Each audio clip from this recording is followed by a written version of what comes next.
Assalamualaikum warahmatullahi wabarakatuh.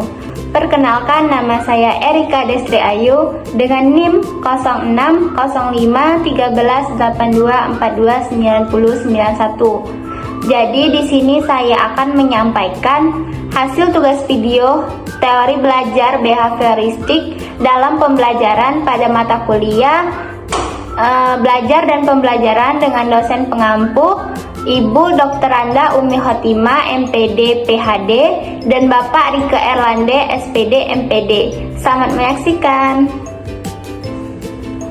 Jadi untuk pengertiannya, teori belajar behavioristik adalah pendekatan dalam psikologi dan pendidikan yang menekankan bahwa belajar adalah perubahan tingkah laku yang dapat diamati sebagai respon terhadap stimulus eksternal.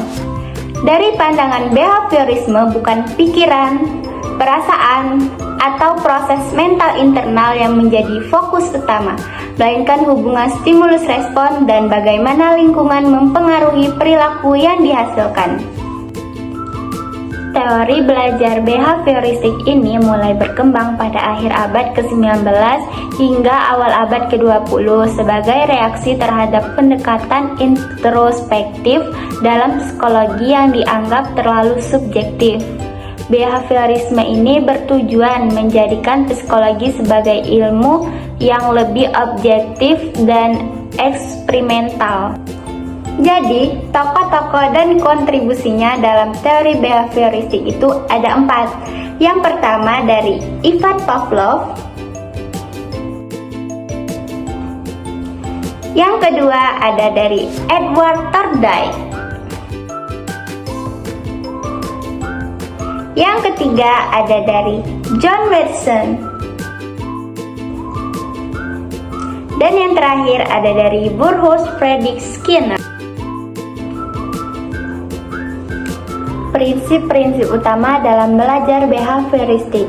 Prinsip yang pertama yaitu stimulus respon, menjelaskan bahwa belajar terjadi ketika seseorang memberikan reaksi tertentu terhadap rangsangan yang diterima dari lingkungannya, sehingga perilaku dapat dipelajari melalui pengalaman langsung. Yang kedua, prinsip penguatan. Prinsip ini menekankan bahwa perilaku yang diikuti oleh konsekuensi positif seperti pujian atau hadiah akan cenderung diulang karena memberikan rasa menyenangkan bagi individu. Yang ketiga ada hukuman, digunakan untuk mengurangi atau menghentikan perilaku yang tidak diinginkan dengan memberikan konsekuensi yang tidak menyenangkan. Dan yang terakhir ada pembiasaan. Hal ini menggambarkan bahwa perilaku baru dapat dibentuk melalui proses pengulangan dan asosiasi terus-menerus antara stimulus dan respon.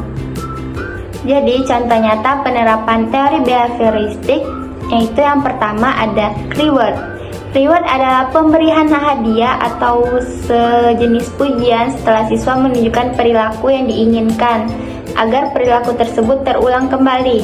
Contohnya di kelas yaitu guru memberikan pujian lisan seperti bagus sekali, kamu cepat memahami pelajaran kepada siswa yang menjawab soal dengan benar.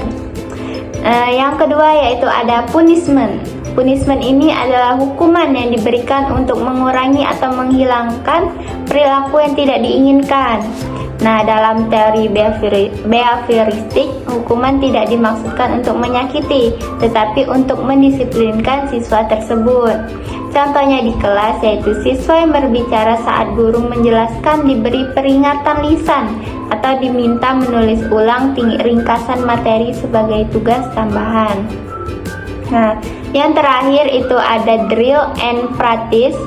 Nah, drill and practice ini adalah latihan yang berulang untuk membantu siswa menghafal atau menguasai keterampilan tertentu. Hal ini sesuai dengan prinsip stimulus, respon, dan penguatan. Nah, contohnya di kelas itu ada latihan yang berulang membantu siswa menghafal atau menguasai keterampilan tertentu. Hal ini sesuai dengan prinsip stimulus dan penguatan.